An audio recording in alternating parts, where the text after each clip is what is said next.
nosso quadro Saúde da Mulher com o Dr. Belarmino José da Silva, que já está aqui nos nossos estúdios. Seja bem-vindo, depois de uma viagem bacana, né, doutor? Bacana. Obrigado, Suzana. Boa tarde. Boa tarde a todos. E um privilégio estar voltando aqui, né? É um cantinho que eu sempre lhe digo. É o seu espaço, o banco é seu. Eu zelo por isso aqui, entendeu? É verdade. Essa química com quem está em casa, aqui com o pessoal da equipe, é muito bacana. Bacana. Doutora, a gente está falando aí, segunda-feira fizemos maquiagem para melhor idade, ontem a gente falou sobre moda para melhor idade e agora a gente vai falar sobre saúde da mulher para melhor idade, que é o nosso quadro aqui, Saúde da Mulher, sempre com o Dr. Belarmino José da Silva. Aí assim, doutora, antes de a gente começar já o assunto em si, uma coisa que é legal a gente colocar, por exemplo, a gente viu ali na reportagem, naquela outra reportagem, sobre os exercícios físicos, sejam eles de forma, como a gente mostrou, ao ar livre, como também nas academias. Qual a importância do exercício físico para essa faixa etária? Ótima pergunta. É muito importante em todas as fases, primeiro, antes de tudo, saber que para se entrar na melhor idade, não vai acontecer uma modificação. Começa já com bons hábitos na infância, na adolescência, como na vida adulta. A pessoa que, obviamente, não teve a possibilidade de manter uma coerência entre o que se alimenta e os exercícios, literalmente é um chavão, mas nunca é tarde para poder viver a fase que está se passando com qualidade de vida.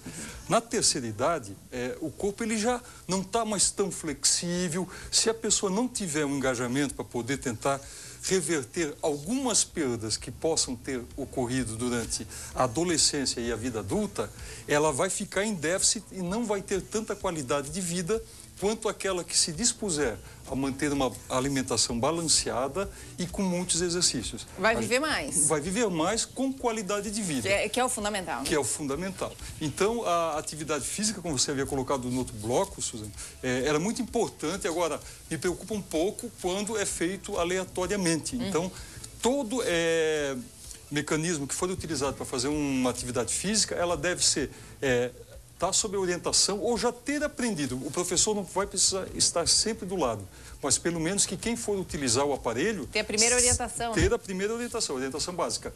Mas principalmente, com o passar dos anos, as articulações vão ficando menos flexíveis, a pele vai ficando menos elástica, a tendência é a camada muscular também ir atrofiando. Então, o bacana é a gente tentar repor vitaminas e proteínas para manter a musculatura, até o próprio tecido adiposo, os ligamentos, articulação, joelho, cotovelo. Tudo isso, com o tempo, vai criando uma engrenagem que, se você não tiver o hábito de atividade física e uma alimentação rica em vitaminas e proteínas, aí o que seria essa alimentação? Frutas, verduras, legumes, carne branca, principalmente o peixe e o frango assado, ou de panela. Ou então as oleaginosas, que são castanhas. Isso, que seria baseado na dieta do Mediterrâneo, no caso, né? Mas eu ficaria mais focado aqui na região. Um filezinho de peixe, feito umas 2 vezes por semana. O pessoal não tem muito hábito Já vale 2 vezes? Já vale. Tem o ômega 3, que para a terceira idade é fundamental. Existem uma quantidade substancial de proteínas que vai fazer com que essa camada muscular, os tendões, a parte óssea. O que acontece, o grande divisor de águas na terceira idade? A ossatura começa a ficar mais porosa, a famosa osteoporose. Existe a zoose, a artrose, osteoporose, artrite, ou seja, as articulações começam a ficar um pouco danificadas. Mas a articulação, ela só vai ter uma sustentação se os ligamentos, se a estrutura começar pela coluna, uma posição ereta, uma posição, hábitos que possam fazer com que a pessoa possa deambular, possa caminhar, possa nadar, possa fazer sua hidro, tudo com pouco impacto, porque há uma sensibilidade maior e vai depender do nível de treinamento de cada um na terceira idade para poder suportar a atividade física a qual fosse submeter. E aí eu vou só dar um adendo, que uma vez eu fiz uma matéria, e é legal a gente compartilhar o que a gente aprende também. Eu aproveito aqui e compartilho com o pessoal de casa, doutora, aí você me confirma isso também, com relação àquela plataforma vibratória, que faz a contração involuntária do músculo e ela faz com que os osteoblastos se fixem nos osteoclastos, né? Que daí aí faria com que a osteoporose... Massa óssea. Exatamente, não acontecesse a osteoporose. O osteoblasto é aquele que que cria o osso, e o osteoclasto é aquele que absorve o osso. Isso naturalmente acontece para todos nós, todos os dias, mas se acentua mais a partir da terceira idade. E então a dica é atividade física, uma boa alimentação e uma boa orientação de profissionais, seja nutricionista, seja um profissional médico. Às vezes a mulher já tem o clínico geral dela, que vai poder orientá-la sobre alguma atividade, mas a princípio é tudo com pouco impacto, baixo atrito, que seria a natação, a hidroginástica e principalmente o pilates atualmente, para alongar, para poder manter uma respiração bacana, uma postura adequada para a fase que a mulher está passando. Tá certo. Doutor, a gente tem enquete, pessoal da terceira idade que fez pergunta para o doutor, e também aproveita e abre o telefone para você aí de casa. A gente está falando sobre saúde da mulher na terceira idade. Tem alguma dúvida com relação a isso? Liga para cá, o nosso programa é ao vivo, então é só ligar para o 3381-3200, 3381-3200. Mas eu começo com uma enquete, tá? Com uma perguntinha da galera aí da terceira idade. Vamos lá, rola aí. A minha pergunta é a seguinte: eu gostaria de saber, como eu já tenho 64 anos, né? Já fiz 2 cirurgias para erguer o útero e a bexiga, e já faz uns 10 anos novamente que desceu de novo, né? Se é bom tirar tudo, se eu fico com saúde ou vai me complicar? Bacana. Dona Frida, vamos colocar. Isso. Obrigado, Dona Frida, pela pergunta. Uma pergunta bem pertinente. Nós já até conversamos aqui no quadro sobre isso. A perineoplastia, que é essa cirurgia que faz a bexiga subir, 50% é do profissional e 50% é de quem é do paciente. Então, uma vez fazendo, significa que a bexiga ela perdeu o tônus. Se a paciente, logo após uma cirurgia, continuar com os mesmos hábitos e, eventualmente, excesso de esforço físico, essa bexiga vai descer. Porque na sutura, quando se faz a cirurgia, se corrige essa descida da bexiga. São feitos pontos e a bexiga volta ao local anatômico dela. Talvez essa senhora não teve a possibilidade, devido aos afazeres domésticos, de poder fazer o repouso adequado. A principal causa de bexiga voltar a descer, e assim, com todo respeito, mas se não seguir a risca, vai ter que fazer inúmeras vezes. E só que chega num determinado momento, é bom respeitar esse pós-operatório, porque as cirurgias subsequentes nem sempre podem ser tão bem sucedidas. E a gente deve evitar cirurgias. Então, uma vez fazendo cirurgia de períneo, procure seguir o protocolo que o seu médico orientar de repouso. Porque, o peso, o que é muito peso? Para uma senhora de 64 anos como essa que nos fez a pergunta agora, acima de 5 quilos. 5 quilos é um pacote de trigo, é um pacote de arroz, é um balde cheio d'água. Mais do que isso, não. Peça a um filho, peça a um neto, peça ao companheiro, peça a alguém que possa executar essa tarefa. Porque essa, acima de 5 quilos, ficar suspendendo ou erguendo peso, a bexiga poderá voltar a descer. Entendi. Perfeito. Mais uma enquete. Vamos colocar aí pergunta do pessoal da terceira idade. Rola aí.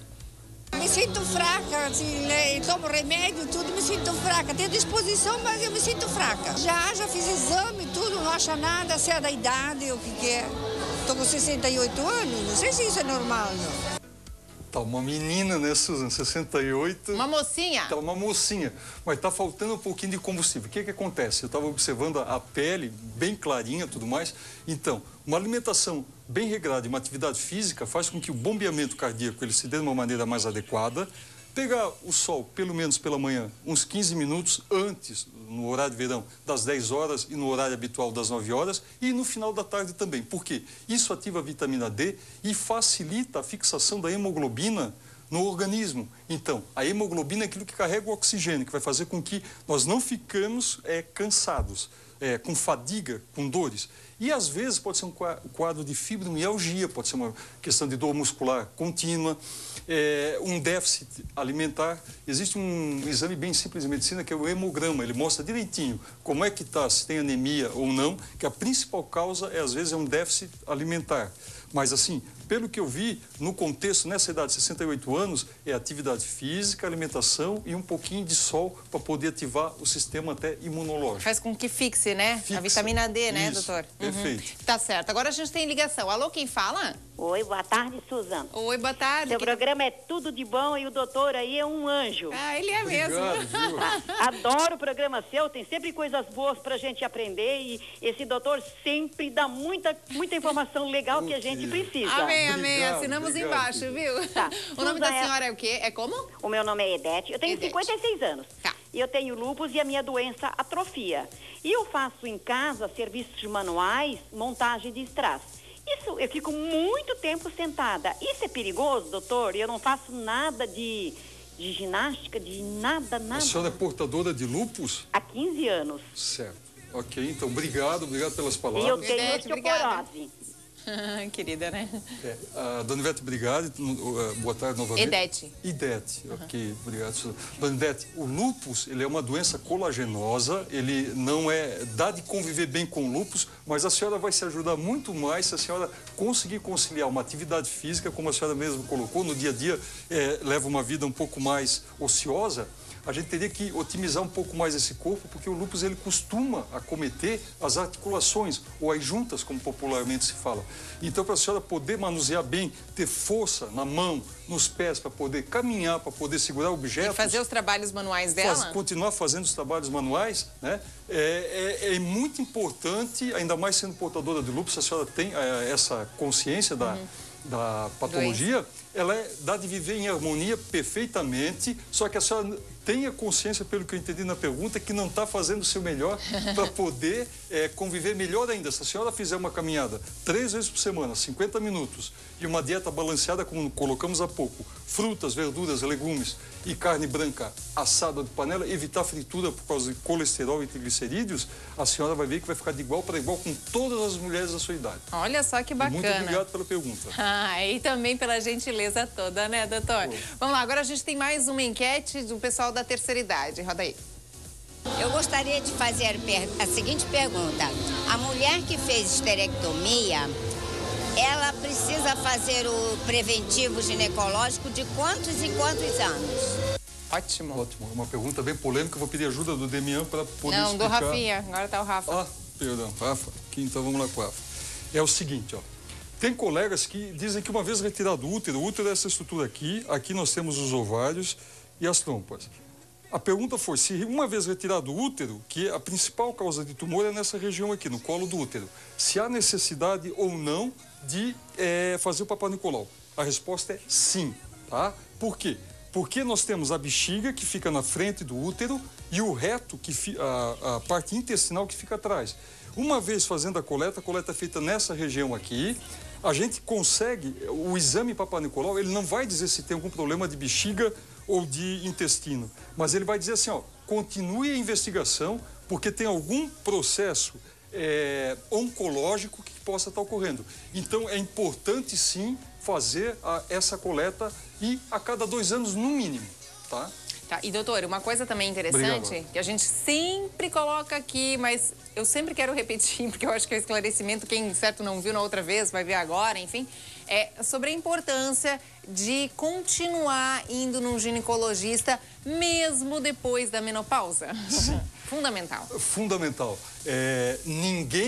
Nenhuma mulher, ela está blindada ou ela está... muitas vezes são mulheres super solidárias que ajudam a outras enfermas com câncer de mama, câncer uterino, ovariano, e na verdade você vai ver quando você conversa com essas pessoas, até que às vezes fazem parte de voluntariado, elas mesmas acham que não há necessidade. Então eu vou fazer das palavras da Susan as minhas. Todas as mulheres, independente, a partir da adolescência até a terceira idade, pode estar com 100 anos. É importante, sim. Vai fazer uma densitometria, vai fazer a mamografia, fazer eventualmente uma reposição hormonal, se preciso for, vai manter qualidade de vida. Hoje a medicina evoluiu e com ela várias alternativas não invasivas para poder manter a qualidade de vida da mulher no seu apogeu. Então é importantíssimo isso. Tá certo.